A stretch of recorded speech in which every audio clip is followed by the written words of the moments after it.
there, it's Kevin with RogueDeckBuilder.com. Continuing off our top 10 list, this is going to be the part where I talk about the individual cards and actually brew the decks around them. Coming in at number 10 is Days Undoing. To start off my list, this is going to be an inspiration by this monstrosity of a deck that took place at the Star City Legacy premiere in Chicago on the 19th of this month. So just right after the cards were legal, there was a Legacy tournament. And this list used 3 Days Undoing. This is just the Affinity. This is actually the Tezra Affinity is what they call it, Tezra Affinity deck. And if you look at this, all of these are basically modern legal, except for the Baleful Strix and the Artifact lands are the only things in the deck that are not modern legal. So I don't think that this would be too hard to transition over into modern.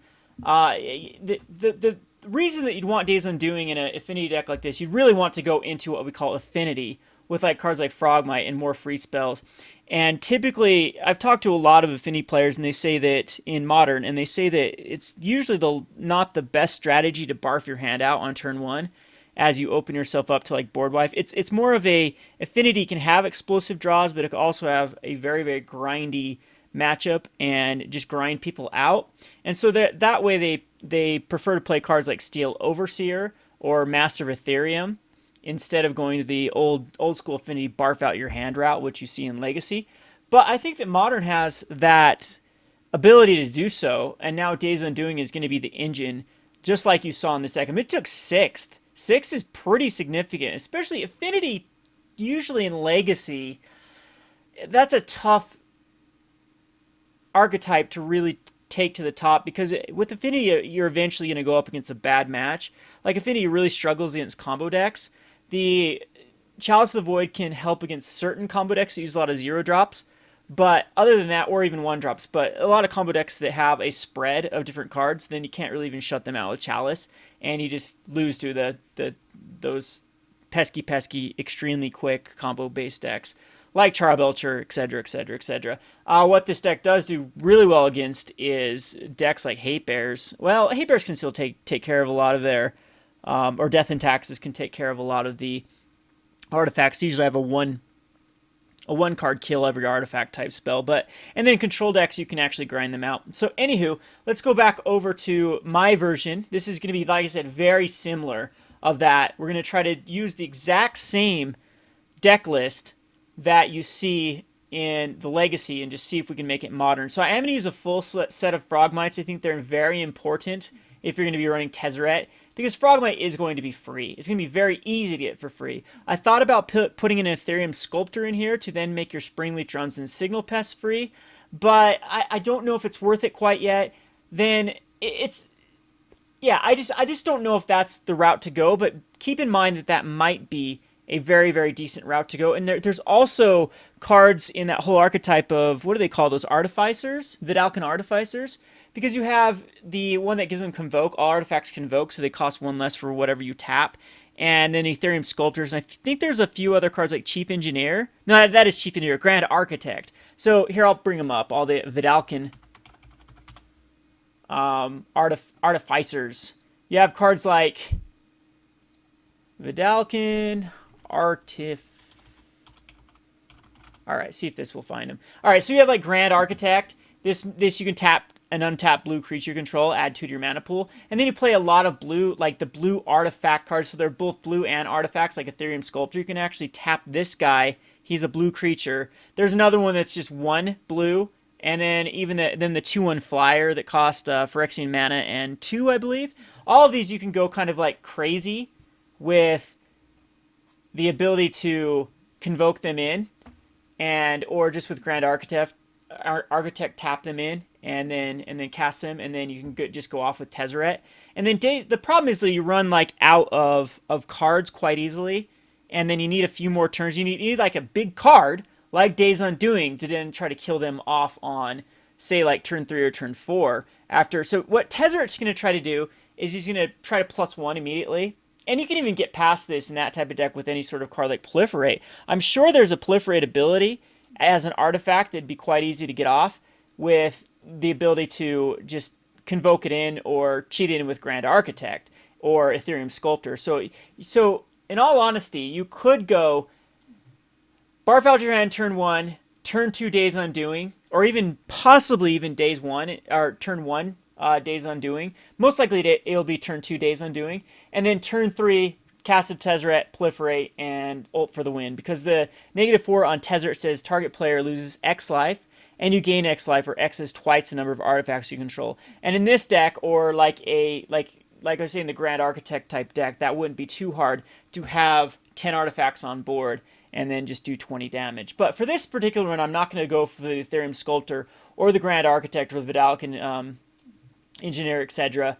type route. What we're going to do is we're going to go back to just that shell that took 6th place at the Star City Legacy premiere. And then, so I'm going to run like a bunch of 0 drops. I think that Chalice might actually want to be main boarded. But you have Welding Jars of one of, then you're going to run both Ornithopters and Memnites and Mox Opals. So the Mox Opal is going to generate a ton of mana. And it doesn't, like, cool thing about Days Undoing, it doesn't care if you have to kill Mox Opals, because then you can just fill back up your hand. It's not card disadvantage to add 1 extra mana to your mana pool. And then what we're going to try to do is get 10 artifacts out, or get in there for a little bit of damage, and then just win with the Tezzeret. Agent of Bullets, target player loses X life, and you gain X life, where X is the number of artifacts you control. Another good thing is you can turn Ecomoth Nexus into a Flying Infect 5/5 permanently with Tezzeret. And then we also have, if you have, say, like, I don't know, like 8 artifacts or something, you have Disciple of the Vault, Tezzeret, and Arcbound Ravager can a lot of times, when you sack everything, they're going to lose a life, and you can just kill them with the Disciple of the Vault. I'm not quite sure if Disciples actually is good in this one without the artifact lands, but these lands can actually be turned into artifacts. So the only land that cannot really become an artifact is Glimmervoid. So the potential is there. So you'd have to mess around with the list of what would be the best route to go. Like sideboard, you still have access to Edge Champion. You can play Hangerback Walker. Hangerback Walker seems really good if you can actually if you can cast it for 4, so putting 2 counters on, or even just cast it for 2. Hangerback Walker has a really cool ability with Arcbound Ravager to then sacrifice everything at Arcbound Ravager and then sacrifice it to Hangerback Walker. So if you have Disciple of the Vault out, you sacrifice everything to the Arcbound Ravager, and then sacrifice it all to Hangerback Walker, and then sacrifice if they have another way to sacrifice the Hangerback Walker, then you get a bunch of, I guess you'd have to have 2 Arcbound Ravagers for that case, then you'd get a bunch of Hangerback Walker Thopter tokens into play, which then you could sacrifice for the Disciple Vault. But with Tezzeret, the same, you know what, I think we should put a Hangerback in this particular list, just maybe as a 1 of or 2 of, and possibly get rid of, like, maybe a Welding Jar, or we'll try Signal Pest for the moment. Like, I'd put like 2 Hangerback Walkers just for that Arcbound Ravager, Hangerback Walker, Tezzeret combo, or Disciple of Vault combo in here. But I think it has a lot of potential, and Days Undoing has already been proven for an Affinity build, and I think it's going to go great in this one. All right, the next one, I'm going to actually do a video series here coming up soon. So probably tomorrow it will come out before I go on vacation. Is Days of Waste, or Days Wasted is what I wanted to call it. And this is going to be, one of the problems that I found with this Waste Not Liliana's Caress is twofold. 1, we run out of cards very quickly. 2, our opponents run out of cards very quickly. And you can get to the point where it's like top decks ruin your day. You've completely got rid of their hand, and then you have nothing for them to discard. And Days Undoing actually fills back up their hand, and then the next turn you can go crazy with Liliana's Caress and Waste Not. So in this one, I thought maybe Kolgan's Command needs to be in here as a 1 of or a 2 of, because it has instant speed, discard, and I thought then if you go that route, then Snapcaster Mage, that's another route you can actually go. But this one, we're just going to use the Quicken combo. Quicken works very well with 3 cards in this deck. It works very well with Days Undoing, because you can Quicken Days Undoing at the end of their turn. You can Quicken Dark Deal at the end of their turn, and then you'll have full mana on your turn to do whatever. Or you can Quicken Reforge the Soul, which is really, really cool with Noxious Revival, because Quicken, so you Noxious Revival Reforge the Soul back on top of your library, and then you Quicken it, and then you can Miracle it for its Miracle cost. On their end stepped, then at the beginning of your upkeep again, I mean you could even Noxious Revival if you have another one, to Reforge the Soul back on top of your library, and then you Miracle that one, and just go absolutely crazy with the amount of triggers off of Liliana's Crest and Waste Not. So we're going to use the basic shell of the old Waste Not deck that I used to play with Waste Not, Burning Inquiry. This one, again, Days Undoing does not care about card disadvantage, so I love so much about it. So go crazy with Faithless Looting, go crazy with Simian Spirit Guide, go crazy with Desperate Ravings. You're going to get back 7 cards, so throw everything in the graveyard, have as much card disadvantage as you want with Faithless Looting and Burning Inquiry, you're going to be fine. So I think this is the perfect fit. We're going to be playing this here in a few moments, and then get this video series uploaded as soon as possible. Then we have onto the sideboard, you've got some great cards. I'm going to run a Shatterstorm for Affinity and a Rakdos Charm for Twin, mainly. Or what's cool about Rakdos Charm is you can actually get rid of their graveyard, because one thing Days Undoing does is it shuffles their hand and graveyard back in their library. And eventually you don't want them to have a lot of options in their graveyard. So we have like cards like Surgical Extraction for like Tron. You can go first turn Burning Inquiry, Surgical Extraction, and just ruin their day. That is the most fun thing I've ever done in Magic the Gathering. If you guys know how much I hate Tron, since I'm a Soul Sisters player, it's always fun to beat up on Tron. And I did get that off of a first turn Burning Inquiry. He discards an Urza's Tower, and then I surgically extracted it. And you basically really slow them down. And it's very hard for them to hard cast an Emrakul without a tower. And then against any sort of aggressive deck like Zoo, you have Crypt Incursion that exiles all their creature cards. So again, first turn like Burning Inquiry or Dark Deal, and they get 3 or 4 cards in their graveyard. You gain 12 life. It'll stabilize you till you can get back into the game. You have Dragon's Claws for mono red. You're going to be casting a lot of red spells. They're going to be casting a lot of red spells. Tasigur you can bring in against when they have no removal for creatures. Just bring it in. It's one of those cards I need to test. And if they are a graveyard-based strategy, put in 4 Leyline of the Voids, and that way you're not filling up the graveyard for them. Plus, Days Undoing can actually mess up graveyard-based strategies. It makes them shuffle it back in. So I think that you're pretty well positioned against that sort of shenanigans. And the deck list is definitely open to interpretation. I think I might want another Surgical Extraction instead of another Leyline of the Void, just because of how powerful it is in this deck. But this is going to be, we're going to play this and see if it does work out. It's probably going to need to be tuned. I am running 18 lands because I thought, hey, Simian Spirit Guide and Faithless Looting are going to discard everything but lands, and then we're still going to go land, like we're going to hit our land drops each turn and then fill back up our hand with the Days Undoing. And last but not least, I will be playing this for my non-budget deck on Tuesday. I believe Tuesday is when it comes out on Gathering Magic, which is going to be Days Wasted Standard. So this one's going to run 2 new cards from the new Origin set. It's going to run Days Undoing and Erebos Titan. 2 things that I found with when I used to run Waste Not in Standard is same thing. You run out of cards and your opponent runs out of cards, and then you're left like them at the mercy of their top decks. So this version is going to not do a lot. When Days Undoing has very good synergy with Chasm Skulker. So we're going to play a Chasm Skulker, which makes me kind of want to play an Exploit route. That's all right. There's 21 cards in the sideboard. These shouldn't all be here. I had them sorted, but of course MTG then resort somehow. They're back in their piles. But anywho, so this is going to run just a bunch of Dark Deals. Sign of Blood's really cool because you can actually make your opponent draw 2 cards and lose 2 life. And that actually makes Chasm Skulker go up by +1/+1. And sometimes it's like you need to Sign and Blood them so they have cards so you can Dark Deal them. It sounds kind of counterproductive, but it works out really well. And especially if you bring in cards like Fate Unraveler, which I'm messing around with to see if it actually has merit in this deck. And you're gonna run Tasigur and Murderous Cuts. You can actually get rid of cards you don't want to shuffle back in with Days Undoing. So you're gonna load up your own library with heavy non-land cards that you won't have to draw into, as that's what you're going to usually be with the Tasigur. You're usually going to be delving away.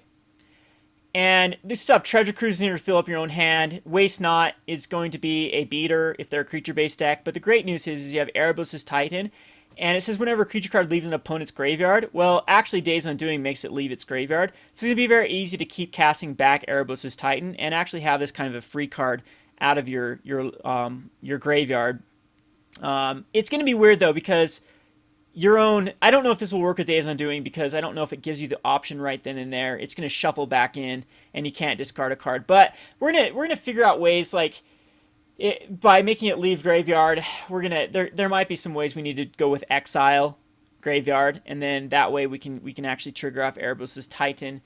It's going to be something we might need to work around with, but it works against Delve very well, and a lot of decks use either Delve or cards like the Raptor, Deathmist Raptor, which Erebos Titan then can come back if Raptor comes back. So Waste Not is going to get a lot of value in this deck, as you're going to be filling up their hands with Days Undoing, filling up your own hand, ready for another Dark Deal. So you're going to need to slam Waste Not. And I'm hoping maybe we do need to run something in here like Commune with the Gods to find our Waste Not instead of like Treasure Cruise, splashing to green. And if we splash into that, then we do actually have a few other options that we can go into. One of them I thought was like Waste Not can sometimes hit a ton of mana if you have two of them out. You could go like Villainous Wealth or something like that. And especially like if you Damnable Pact them. And if you have enough mana through Waste Not, like I'm telling you, you can generate a serious amount of mana. So you have a couple Waste Nots out, you Dark Deal, they get rid of a few lands. Say they get rid of 3 lands, that generates like 6 mana, and then you can actually use that mana to fill back up their hand with like a couple Signing Bloods or whatnot, and then make them discard everything over again, and then it just goes crazy. But this is what I'll be trying to make work. Out of the sideboard, there's cards I'm going to mess around with, like Tormented Thoughts I thought would be really good with Erebos' Titan. Make them discard 5 cards. That doesn't seem bad whatsoever. Or you also have Tassiger, or I thought about Angler in this deck.